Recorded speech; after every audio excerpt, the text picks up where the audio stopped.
Nós, humanos do século XXI, criamos muitos jeitos divertidos de preencher os poucos momentos livres de nossas vidas atribuladas.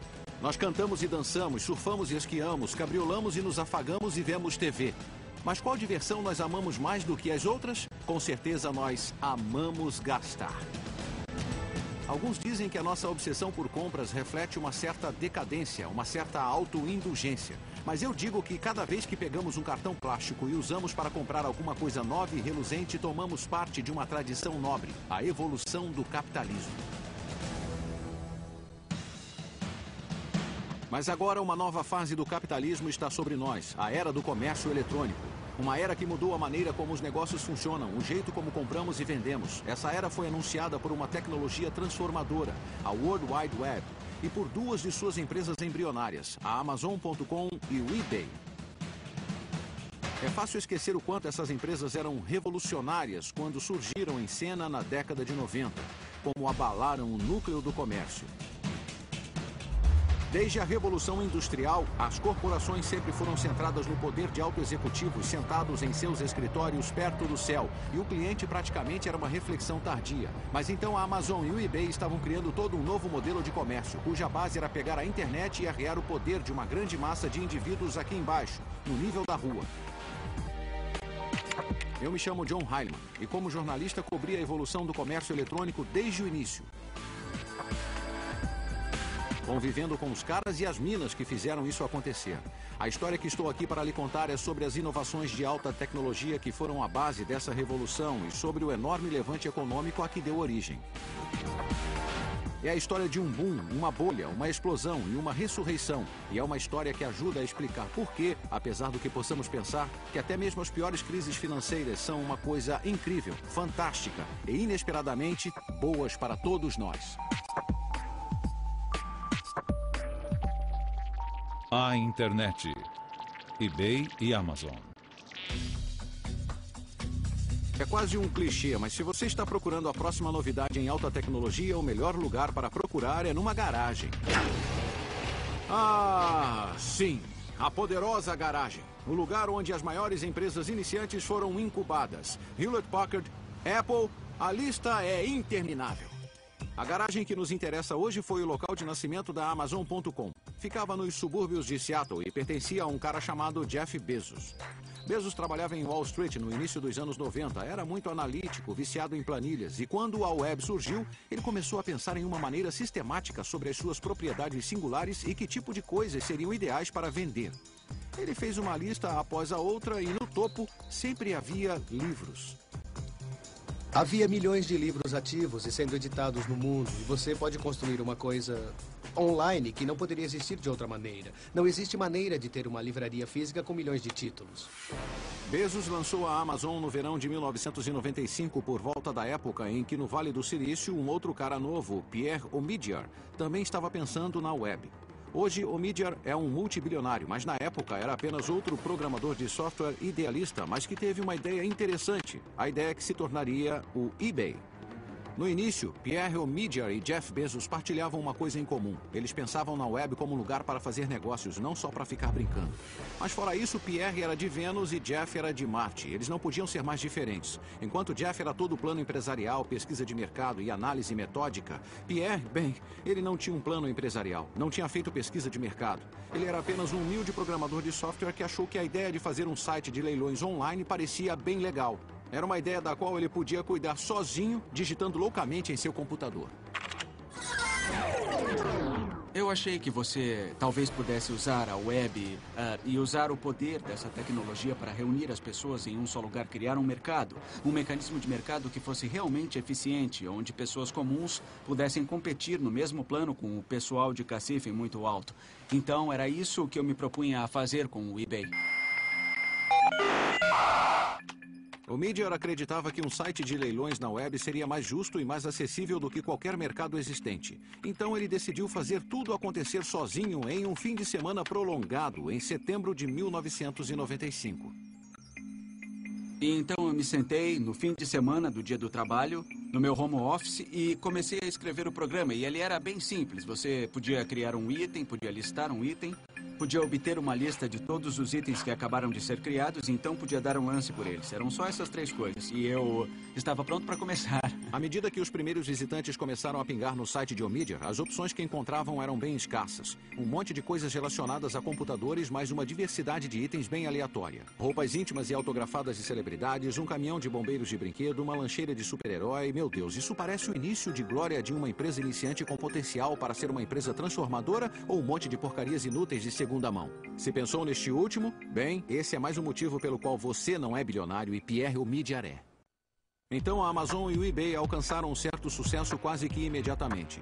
Poucos meses após lançar o seu site, Omidyar faturava milhares de dólares em comissões. E nos primeiros 30 dias após a Amazon entrar no ar, os seus primeiros funcionários sentados em escrivanias feitas de portas e cavaletes que eles mesmos haviam montado, o site enviou livros para 45 países diferentes e para todos os 50 estados americanos. Um plano que havíamos criado exigia um crescimento bem lento e, de fato, tivemos de rasgar aquele plano empresarial e replanejar tudo, porque os primeiros clientes estavam aderindo a esse serviço muito rapidamente. Achamos que levaria muito tempo para as pessoas mudarem seus conceitos e decidirem fazer compras online. A sede original da Amazon era na parte mais miserável de Seattle e era praticamente um esqueleto. Mas apesar da natureza surrada de seu local de trabalho, os primeiros funcionários da Amazon estavam extasiados por fazer parte do sonho de Bezos. Todos os meus colegas estavam super empolgados. Eles sentiam que tínhamos apanhado o tigre pela cauda.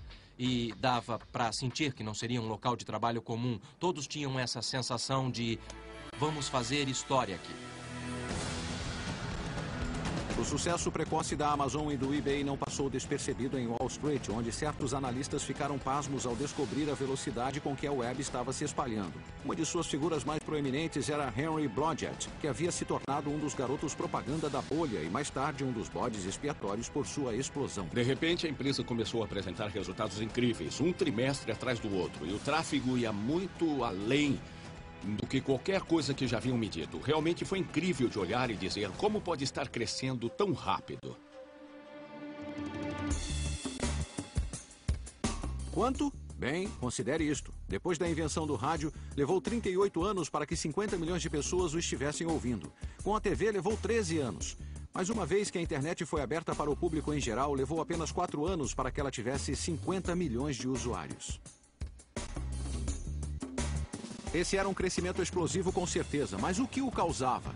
Bem, para responder isso, precisamos ser meio geeks. Temos de entender a colisão entre duas tecnologias e duas leis que as tornaram únicas na história da humanidade. A primeira tecnologia foi o chip de silício, governada pelo que se chama Lei de Moore. Cunhada por Gordon Moore, cofundador da Intel há mais de 40 anos, a Lei de Moore dita que a velocidade e a potência de circuitos integrados, de microprocessadores a chips de memória, duplica a cada 18 meses. Mas a sua reação a isso pode ser: e daí? O objetivo da duplicação é que, se no decorrer do tempo, você pensar em quantas etapas de duplicação são necessárias para conseguir um número absurdo, vê que não precisa de tantas etapas. Então, por exemplo, para ir a 1 milhão, você só precisa de 20 etapas. Então, em poucas etapas, você atinge um crescimento absurdo. Essa duplicação que desafia a lógica parte da habilidade dos engenheiros de fazer transistores cada vez menores. E é por isso que os computadores passaram de máquinas gigantes que ocupam salas inteiras a superpotentes laptops, no que se pode considerar um piscar de olhos. As inovações que aconteceram para se fazer transistores menores vão desde como você os coloca na superfície do silício até os materiais que usamos para fazer os transistores. Uma coisa que Moore entendia quando criou a sua lei era algo relativo aos engenheiros, que a primeira coisa que eles fazem a cada geração de chips mais densos é usá-los para fazer, imagine só, chips ainda mais densos. O processo, em outras palavras, é autocatalítico e significa que se autoacelera. Uma vez que fizeram essa declaração, tornou-se quase uma regra para os projetistas de microprocessadores. Eles se sentiam obrigados a fazer quaisquer melhorias tecnológicas que fossem necessárias para criar transistores pequenos o bastante para permitir a duplicação. Mas a lei de Moore é apenas metade da história por trás do milagre tecnológico da web. A outra metade é uma regra conhecida como Lei de Metcalfe, cunhada por Robert Metcalfe, inventor da Ethernet. A lei de Metcalfe diz que cada novo nó, algo como o seu computador, que é adicionado à rede, não só aumenta o valor da rede uma vez, mas a curva é muito mais íngreme do que isso. É a lei de Moore da conectividade e é assim que ela funciona. Se temos 2 usuários e essa é uma conexão entre eles, eles podem falar um com o outro. Então vamos por mais um usuário. Se temos 3 usuários, então você tem 3 conexões possíveis. E se colocamos mais um usuário, isso resulta em 6 conexões.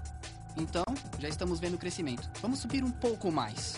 Se você vai a 10 usuários, na verdade, existem 45 conexões possíveis entre pares de usuários. Então, note que o crescimento é bem íngreme, de fato. E, de fato, se você for a 100 usuários, a essa altura, são quase 5.000 possíveis pares de usuários que podem optar por se comunicar um com o outro. Então, o que isso realmente significa para o crescimento da internet é que a internet vai ganhando ímpeto à medida que avança. O que equivale a dizer que à medida que cresce a quantidade de usuários, a utilidade da rede também cresce e se torna ainda mais atraente com o decorrer do tempo para que novos usuários se juntem à rede. Em meados da década de 90, a lei de Moore e a lei de Metcalfe trabalhavam lado a lado, alimentando uma espiral ascendente. PCs mais rápidos, mais baratos e mais potentes estavam cada vez mais conectados, tornando a rede exponencialmente mais útil e exponencialmente mais popular. E embora o pessoal de Wall Street não tivesse a mínima ideia de como toda essa tecnologia funcionava, podiam ver que essa coisa da internet estava realmente decolando, transformando-se em uma verdadeira mídia de massas, o que significava que eles podiam cair matando. E quando a ignorância se encontrava com o entusiasmo rompante e ganância descontrolada, você sabe o que significa. Significa que uma bolha financeira fantástica está logo ali, além da esquina.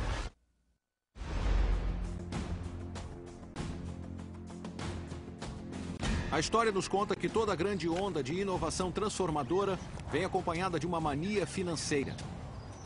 O exemplo mais famoso é o frenesi ferroviário que tomou os Estados Unidos e a Grã-Bretanha nos idos de 1800. Por volta da mesma época, havia muita especulação a respeito do telégrafo. 50 anos antes, aconteceu o mesmo com canais. 50 anos depois, o modelo T de Ford anunciou uma bolha automobilística. Em cada uma dessas instâncias, o padrão era o mesmo. Uma tecnologia inovadora cria montes de empresas iniciantes arriscadas, os investidores se empolgam e correm para comprar um pedaço do futuro. E então tudo acaba em lágrimas, falências, execuções, suicídios na bolsa de valores. Soa familiar para você? É claro que sim. Porque descreve exatamente o que aconteceu na década de 90 com a internet. O ciclo começou em 1995, quando a Netscape abriu o seu capital com surpreendente sucesso na Bolsa de Valores. Um ano depois, aconteceu o mesmo com empresas de ferramentas de busca como a Yahoo e a Excite. E um ano depois disso, era a hora de Jeff Bezos dar o próximo passo e empurrar o boom da web no caminho para se tornar uma bolha. A abertura do capital da Amazon aconteceu em maio de 1997. A empresa tinha apenas 2 anos, tinha pouca e preciosa receita e nenhum lucro. Mas Bezos já estava chamando a Amazon de a maior livraria da Terra e anunciando seu potencial pelos 4 cantos. As pessoas desprezavam dizendo, espera aí, é só uma livraria, não é lucrativa, o dinheiro dela vai acabar e ela vai falir. E então outros diziam, não, é uma Dell, é um modelo novo e incrível, eles vão crescer muito rápido. Então, desde o início foi tremendamente controverso. Jeff Bezos não escondia o fato de que estava lá para mudar as regras do comércio. Certa vez ele e eu estávamos discutindo o aspecto mais não convencional e certamente o mais controverso da abordagem da Amazon. O fato de que, embora sua receita continuasse, continuou perdendo cada vez mais dinheiro. E então Bezos se inclinou do outro lado da mesa e disse, quase ninguém sabe disso, mas na verdade fomos lucrativos durante um tempo, mas isso foi só por um trimestre e nós não gostamos de admitir porque foi um acidente. Sempre que Jeff tinha a oportunidade, ele baixava os preços para que houvesse maior crescimento. Muito diferentemente de outros executivos de empresas que mantinham os preços para ter maiores lucros. A verdade seja dita, Bezos não estava dizendo que os lucros não importavam, ou que a Amazon podia continuar perdendo dinheiro indefinidamente. Ele estava dizendo que naquele momento crucial da corrida do ouro para garantir seu lugar na web, lucros poderiam e deveriam ser sacrificados temporariamente em favor do crescimento rápido. A estratégia de Bezos resumia-se a 3 palavras simples: cresça muito rápido. Crescer rapidamente era realmente importante para nós, era a nossa estratégia principal. E o motivo é porque Sabíamos que podíamos oferecer aos clientes uma experiência melhor se tivéssemos uma certa quantidade de escala. E para a Amazon, algo que era essencial para crescer rápido era convencer os clientes a confiar a ela uma de suas informações pessoais mais valiosas, o número de seu cartão de crédito. Com consumidores vindo em massa à Amazon na base da confiança e com seu comércio eletrônico conveniente e seguro, Bezos havia persuadido Wall Street a financiar a sua estratégia de perder dinheiro, mas crescer rápido.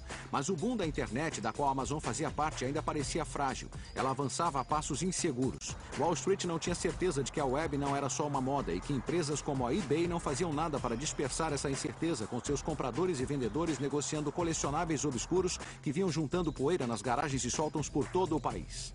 Quando criei o eBay, eu não sabia que havia tantos colecionadores por aí. Eu não sabia, não sou um homem de negócios. Para começar, nem fiz uma pesquisa. Inicialmente, quando o eBay surgiu, tínhamos muitos gerentes de investimentos que ligavam e diziam: ora, por favor, você compra no escuro, é nojento, e quem quer pagar por essas coisas que não se pode ver?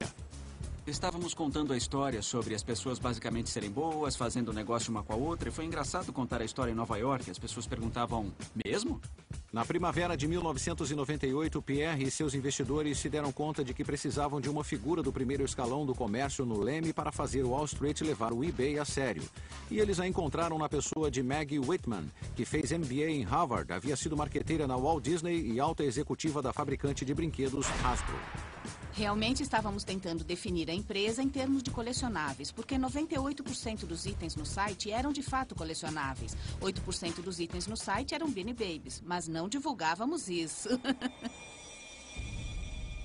O eBay abriria o seu capital a público em setembro de 1998, um momento em que a economia mundial estava balançada devido à crise financeira russa daquele verão. Alguém compraria ações de uma empresa que, à boca pequena, era chamada de mercado das pulgas? Ninguém sabia, e a incerteza só aumentou quando na manhã da abertura as bolsas abriram e nenhuma ação do eBay foi comprada. Chegamos à Nasdaq naquela manhã para ver a primeira venda no painel. E esperamos, e esperamos. Eu estava ligeiramente pessimista e pensei, nada nunca deu certo para mim antes e esta será mais uma dessas situações. Mas além da janela se abrir para o eBay, a empresa voou através dela com uma oferta que foi um sucesso que superou todas as expectativas. As ações do eBay dispararam naquele primeiro dia. E no final, a empresa valia mais de 2 bilhões de dólares. Ela abriu com $18 por ação e eu acho que foi a público a $50 por ação. O meu parceiro naquela época estava tirando fotos da tela da CNBC toda vez que as cotações passavam, porque ele pensava, agora a minha vida mudou para sempre, é fantástico. Enquanto isso, Wall Street lançava os seus olhares sobre a Amazon e gostava do que estava vendo. Quem estava na liderança do ataque era Henry Blodgett, que no final daquele ano declarou que, apesar de ainda ter enormes perdas, as ações da Amazon dobrariam de valor em um ano.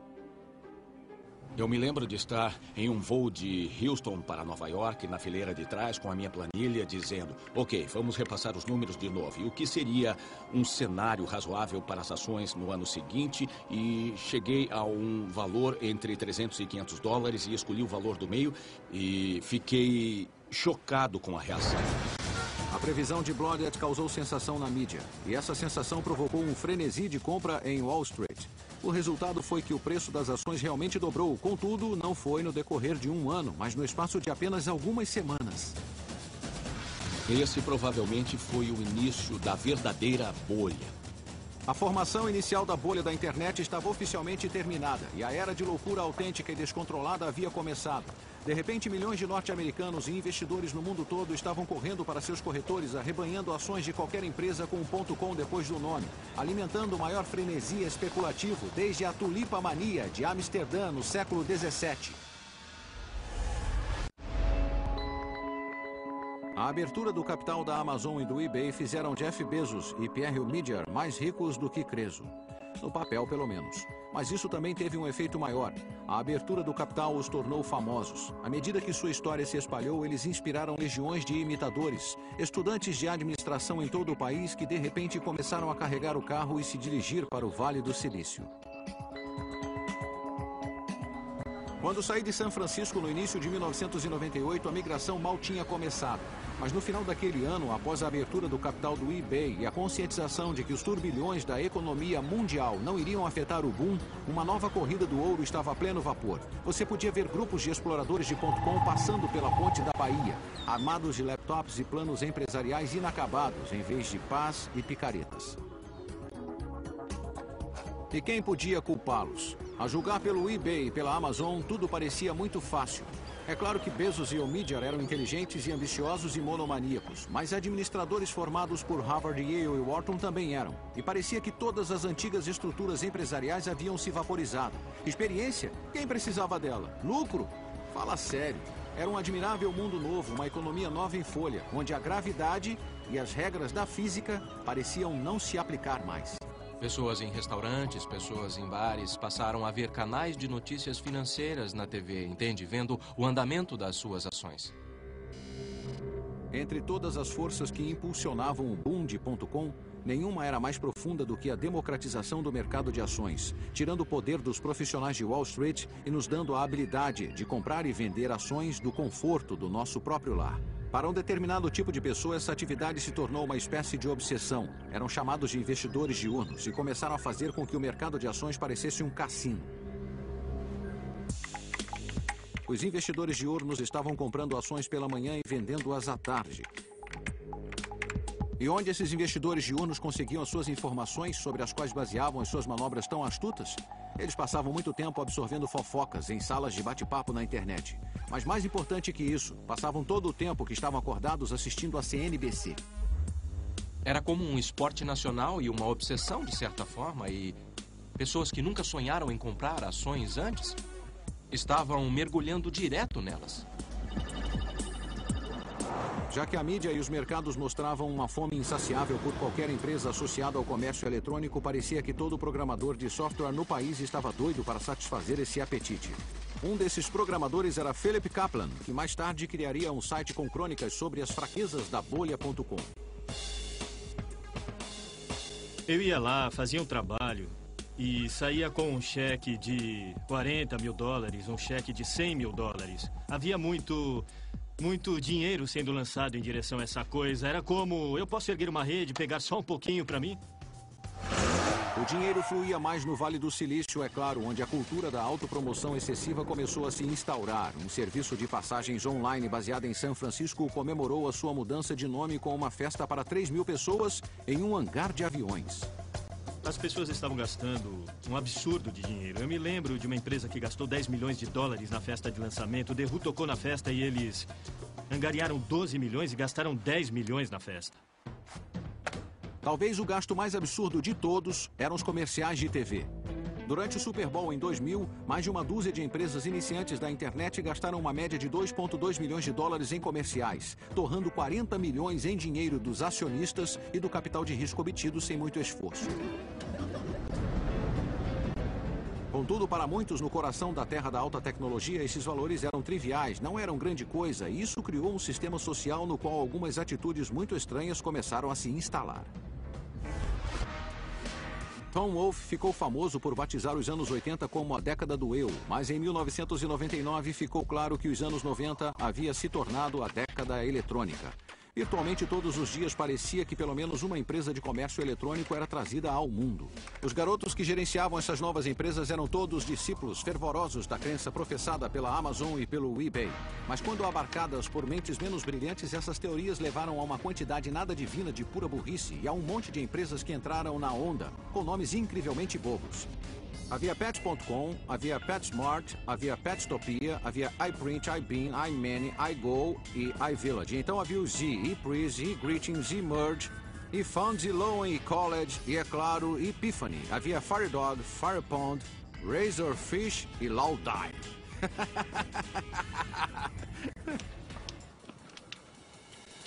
Poucas dessas empresas tinham qualquer motivo plausível para existir, muito menos um entendimento básico de estratégia ou economia.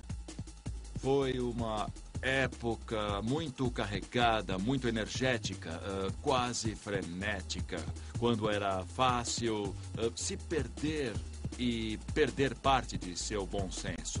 Mas você pode estar imaginando por que os gênios investidores de risco do Vale estavam financiando todas essas empresas secundárias bobas e totalmente inúteis. Eles eram loucos? Gananciosos? Bom, talvez um pouco dos dois. Mas o que realmente estavam fazendo era garantir as suas apostas. Eles sabiam muito bem que a maioria dos .com de comércio eletrônico estavam condenadas, mas acharam que uma em cada categoria poderia sobreviver ou até mesmo prosperar. E estavam dispostos a arriscar alguns milhões de dólares para não sair perdendo no geral.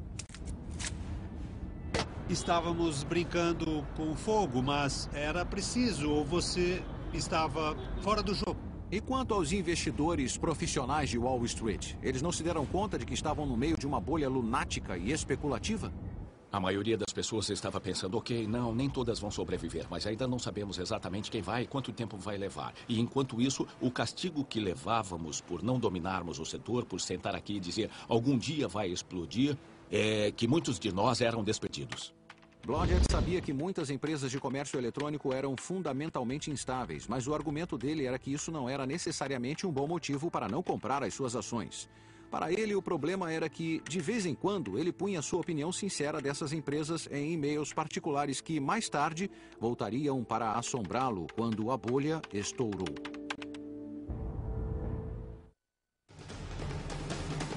O boom da internet agora tinha se tornado oficialmente uma bolha especulativa, mas ela não era a única mania financeira que estava acontecendo na época. Uma outra bem parecida era nas telecomunicações. Dezenas de empresas estavam correndo para instalar milhares de quilômetros de fibras óticas no chão para atender a crescente demanda por largura de banda que fazia a internet funcionar. Para entender por que isso é importante, mais uma vez é hora de um papinho técnico.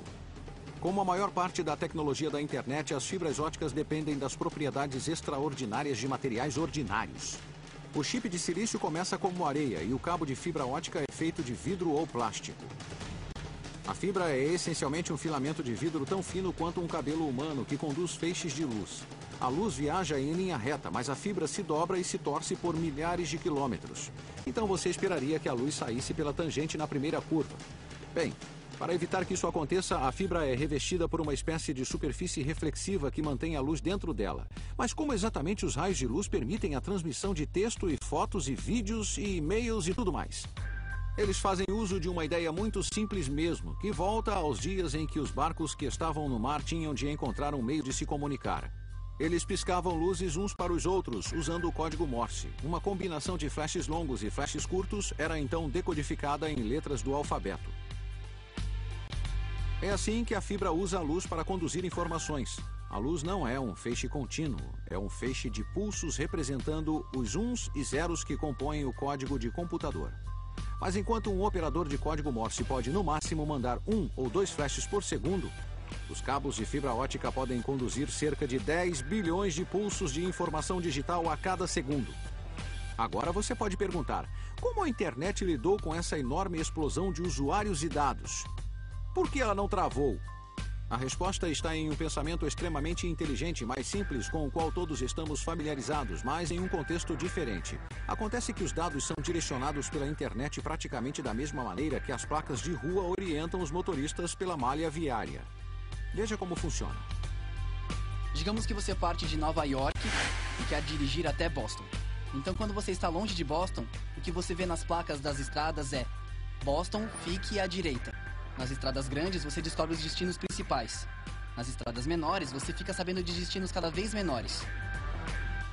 Ok, então como tudo isso se encaixa na internet?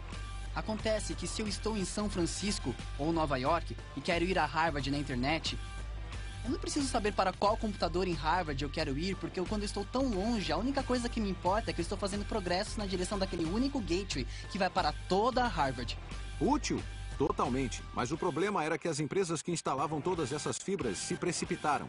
Havia muita construção, muitos gastos, muitas empresas fazendo a mesma coisa que as outras, sem pensar nos custos nem nas consequências. 1999 foi um ano maluco, quase impossível de se imaginar agora. Desde o início do boom, em 1995, não mais do que 30 empresas virtuais abriam seu capital a público em qualquer ano. Em 1999, o total de empresas virtuais que foram a público foi 250. Mas o eBay e a Amazon ficaram à frente e acima do resto da multidão de .com. O valor de mercado da eBay na Nasdaq era agora de 21 bilhões de dólares e até era lucrativa. Era muito irreal do ponto de vista da Bolsa de Valores. E isso me preocupava muito, porque lembre-se, eu estava na casa dos 40 anos, já estava no ramo há 20 e sabia que alguma coisa não estava certa. Então, era mais a falta de estrutura daquela época, em que o capital ficava muito além do que uma empresa podia gerar. Não havia base nem fundamento e era isso que me preocupava. E embora a empresa de Bezos não pudesse dizer o mesmo, as suas vendas anuais totalizavam 1,6 bilhões de dólares e o seu capital de mercado era de incríveis 37 bilhões. O Jeff sempre nos dizia para não ficar de olho no preço das ações. E isso foi muito inteligente da parte dele. Tipo, faça o seu trabalho o melhor que puder, faça tudo que puder pela empresa. Eu nunca disse a mim mesmo, cara, olha, eu sou escritor de resenhas de 10 milhões de dólares, porque não havia nada entre o trabalho que nós fazíamos e as recompensas que recebíamos, que havia uma coisa continuada. Dá para entender? Uma coisa meio irreal flutuando pelo negócio todo.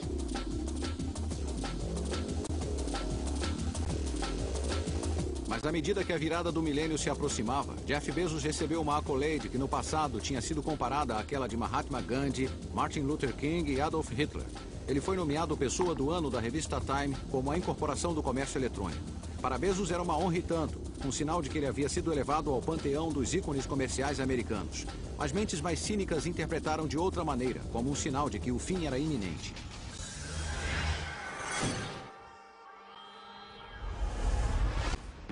Os epicentros da bolha da internet podem ter sido o Vale do Silício e Wall Street, mas havia um jogador importante que morava em Washington, D.C., o presidente da Reserva Federal, Alan Greenspan. Embora Greenspan tenha dito que a exuberância irracional estava alimentando a bolha, ele fez pouco na década de 90 para estourá-la. Greenspan acreditava que a tecnologia estava criando uma nova economia, uma em que as antigas regras não mais se aplicavam. Mas depois de testemunhar a subida desenfreada da Bolsa de Valores em 1999 e vislumbrar sinais de que a economia estava próxima de um superaquecimento, Greenspan decidiu que finalmente havia chegado a hora de esfriar as coisas.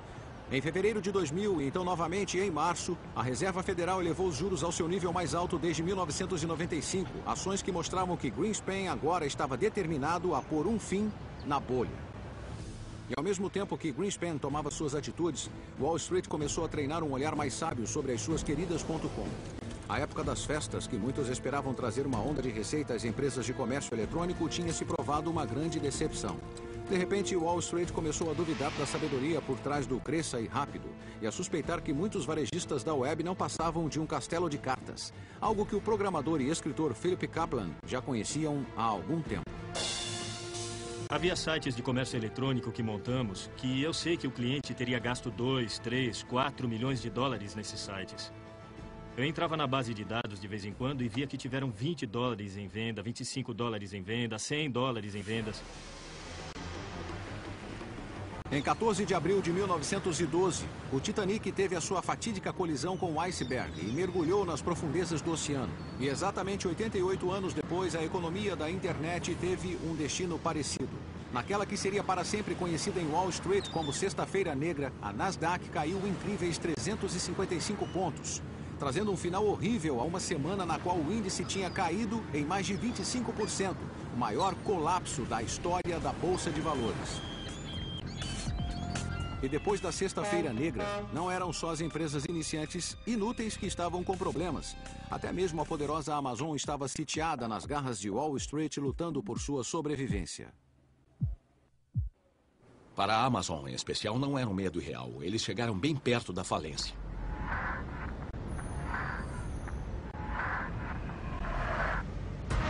À medida que as ações da Amazon mergulharam também os papéis de James Marcus, funcionário da Amazon. Ele não era mais o escritor de resenhas de livros mais rico do planeta. Eu estava muito feliz por ter todo aquele dinheiro e se houvesse algum jeito de pegá-lo de volta, eu pegaria em 1 segundo. Em dezembro de 1999, Bezos foi nomeado Homem do Ano da revista Time. Mas apenas 6 meses depois, Wall Street estava imaginando se a Amazon caminhava para a falência. Um relatório produzido pela Lehman Brothers fez com que as ações da empresa caíssem 19% em um único dia. Eu estava com Bezos no dia seguinte em uma conferência em Aspen, no Colorado, e o vi defender ardorosamente a sua empresa numa série de entrevistas na TV. Sem dúvida nenhuma, foi o ponto mais baixo de sua carreira, e a questão era se a sua resistência era um sinal de bravura e visionarismo ou se estava em processo de negação. No início de 2001, Bezos demitiu 1.300 funcionários naquela que parecia uma reviravolta trágica para uma empresa que apenas recentemente representava o que havia de melhor no varejo eletrônico. Uma decisão como essa foi muito dolorosa para todos na Amazon.com, muito perturbadora a nível pessoal, mas também é claro que foi a melhor decisão. 18 meses após a Sexta-feira Negra, aconteceu o 11 de setembro, trazendo assim um fim conclusivo para o longo boom que havia flutuado na economia americana e certamente na economia mundial na década de 90. De seu auge acima dos 5.000, a Nasdaq tinha perdido mais de 2/3 de seu valor. Até mesmo as mais veneráveis gigantes da alta tecnologia como a Intel e a Sun Microsystem andavam mancando. E incontáveis garotos prodígio das .com estavam agora morrendo. Webvan, morta. Excited Home, morta. TheGlobe.com, Pets.com, Boo.com, morta, morta, morta. Elizabeth Kubler-Ross disse que, em face da morte, existem 5 estágios: negação, raiva, barganha, depressão e aceitação. Mas quando o assunto é a morte de bolhas na Bolsa de Valores, existe um estágio adicional que vem antes da aceitação: a recriminação. Aqueles que se sentiam lesados acabavam procurando outros para culpar. E, nesse caso, Wall Street. Em nome dos acionistas irados, o então procurador-geral de Nova York e seu atual ex-governador Eliot Spitzer lançaram uma cruzada para reformar a indústria da abertura de capital e punir os seus supostos vilões. O seu alvo mais famoso foi Martha Stewart, mas logo atrás estava nosso velho amigo, Henry Blodgett. As pessoas estavam zangadas, perderam uma fortuna.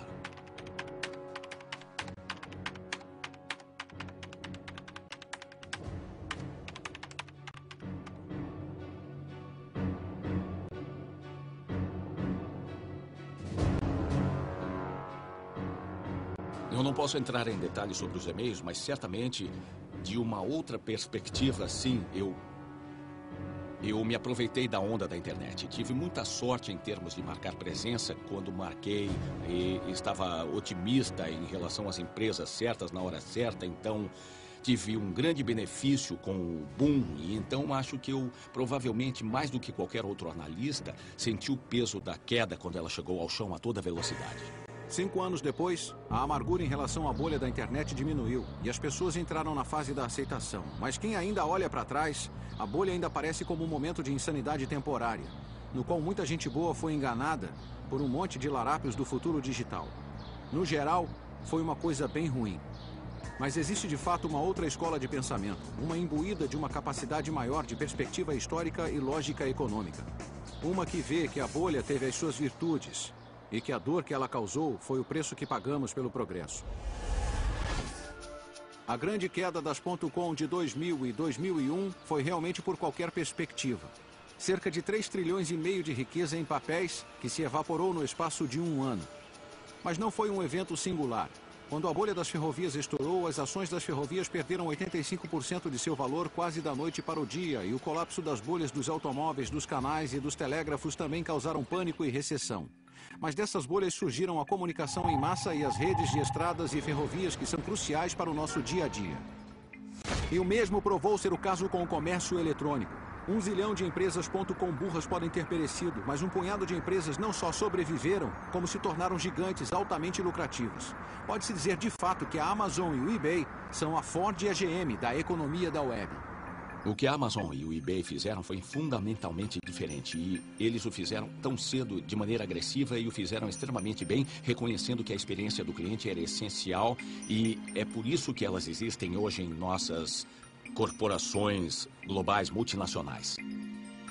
As lições dadas pelo eBay e pela Amazon realmente são de que as empresas de comércio eletrônico mais bem-sucedidas fizeram mais do que apenas usar a web para vender coisas.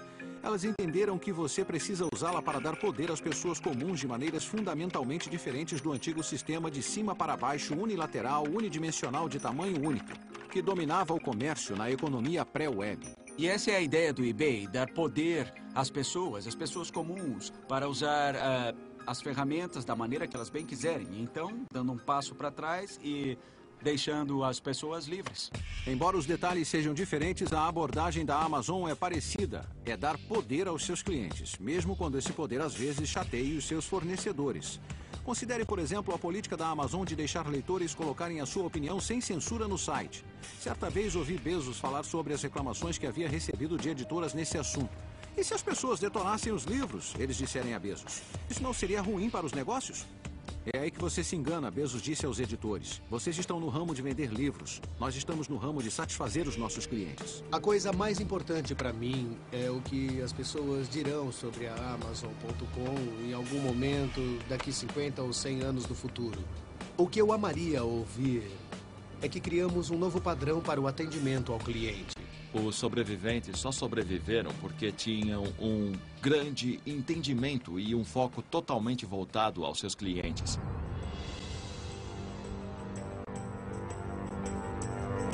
Mas e os perdedores? Você pode perguntar. É claro que toda a dor e sofrimento e dizimação de riqueza pesava mais do que a sobrevivência de algumas empresas perenes.